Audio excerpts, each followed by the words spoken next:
দর্শক ইতিমধ্যেই জেনে গেছেন শরীফ ওসমান হাদী হত্যার বিচারের দাবিতে ফের উত্তাল রাজপথ।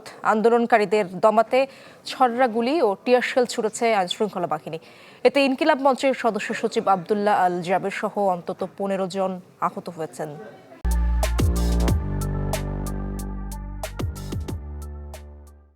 বর্তমানে তারা ঢাকা মেডিকেল কলেজ হাসপাতালে চিকিৎসাধীন রয়েছেন। বিকেল 4:15টার দিকে রাজধানীর হোটেল ইন্টারকন্টিনেন্টালের সামনে থেকে আন্দোলনকারীরা প্রধান উপদেষ্টার বাসভবন যমুনার দিকে যেতে গেলে পুলিশ তাদের বাধা দেয়।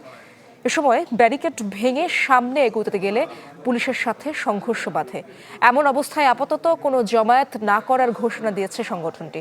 চিকিৎসা নিয়ে আবারও রাজপথে ফেরার কথা জানান তারা। ইনকিলাব মঞ্চের ভেরিফাইড ফেসবুক পেজে দেয়া এক স্ট্যাটাসে এই তথ্য জানানো হয়। এর আগে গতকাল থেকে হাদীর হত্যার বিচারের দাবিতে ওসমান হাদীর পরিবার ও ইনকিলাব মঞ্চের সদস্যরা হোটেল ইন্টারকন্টিনেন্টালের সামনে অবস্থান করছিলেন।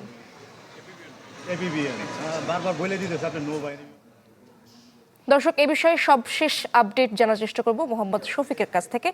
শফিক, এখন সেখানে কেমন অবস্থা দেখছেন? সংঘর্ষের ঘটনা ঘটেছে, এখন কি থমথমে অবস্থা বিরাজ করছে? এবং বিভিন্ন স্থানের খোঁজ খবর তো আপনার কাছে মিলছে, যারা হতাহত রয়েছেন তাদের কথাও জানতে চাই।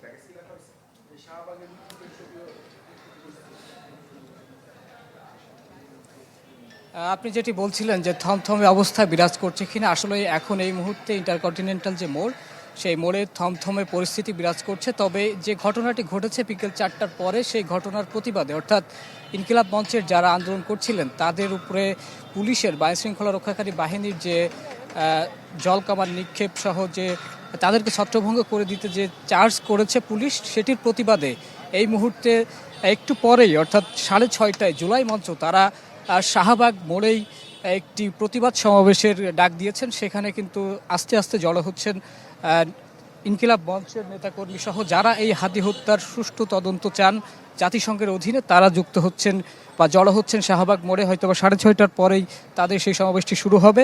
ঠিক এই মুহূর্তে ইন্টারকন্টিনেন্টাল মোড়ে পুলিশের শক্ত অবস্থান রয়েছে, কোনো ধরনের বিশৃঙ্খলা এই মুহূর্তে আমরা দেখতে পাচ্ছি না। এবং পুলিশ যারা একটু আগেই আসলে 4টার পরেই ইনকিলাব মঞ্চের নেতাকর্মীরা যখন যমুনার দিকে যাওয়ার চেষ্টা করে, তখন আসলে তারা একটু চড়াও হয় আন্দোলনকারীদের উপরে এবং এর ফলে আসলে তারা বিভিন্ন জায়গায় এই এলাকার আশপাশে ছড়িয়ে ছিটিয়ে পড়ে।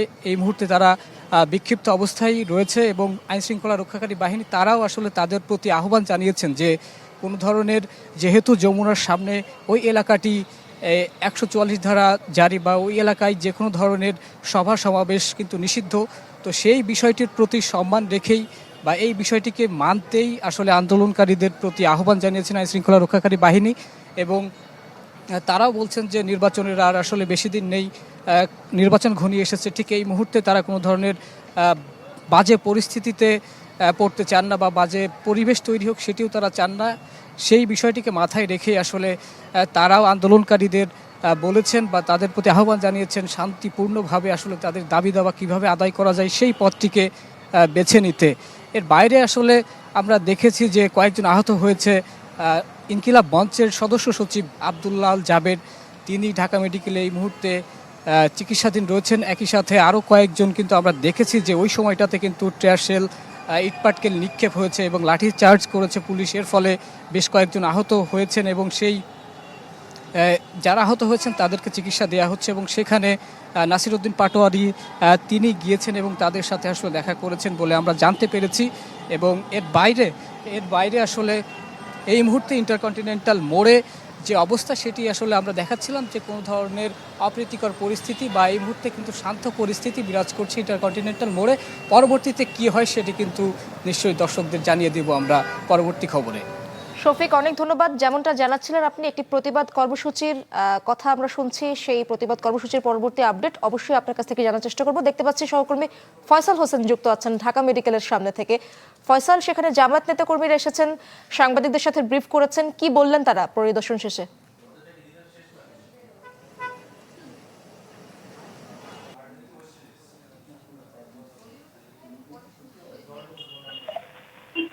এর আগে সরকারের কাছে শেষ দাবির জন্য ওসমান হাদির হত্যার বিচারের দাবির জন্য যারা গিয়েছিলেন, আসলে আইন শৃঙ্খলা বাহিনীর এতটা তাদের উপরে প্রহার করা বা এতটা কঠোর হওয়া উচিত হয়নি বলে যারা এবার কয়েকজন এমপি ক্যান্ডিডেট যারা এসেছিলেন, যার মধ্যে নাসিরউদ্দিন পাটোয়ারি সহ জামাতের বেশ কয়েকজন নেতা এসেছিলেন, তারা এটাই বলেছেন যে সরকারের শেষ সময় আসলে যাদের যে দাবি দেওয়া ছিল, যৌক্তিক দাবি দেওয়া, সেগুলো সরকারের কাছে প্রদর্শন করবেই।